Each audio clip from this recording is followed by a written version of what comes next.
আল্লামা Enayetullah doctor Enayetullah Abbasi হুজুর আসবেন।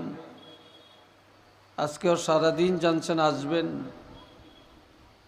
হঠাৎ তিনি আসতে পারেন না, ব্যস্ততায় পড়ে গেছেন বা অসুস্থ, বা ওনার সন্তানও নাকি অসুস্থ, হসপিটালে আছেন। এটা তো হতেই পারে, বিপদ কার কখন আসে, মুসিবত কখন আসে এটা কেউ বলতে পারি না। তো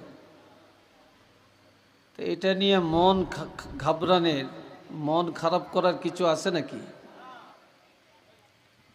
আপনাদের আয়োজনও ঠিক, আপনাদের আশাও ঠিক, ওয়াজও তো হচ্ছে। উনি আসলেও ওয়াজ 12টা পর্যন্ত চলতো, আর উনি আসেন না, তারপরে তো ওয়াজ 12টা পর্যন্ত যেইভাবেই হোক যাবে। কি বলেন আপনারা? অসন্তুষ্ট হওয়ার কিছু আছে নাকি? তা আমরা দোয়া করি আল্লাহ ওনাকে সুস্থ করেন, ওনার সন্তানকে আল্লাহ সুস্থ করেন।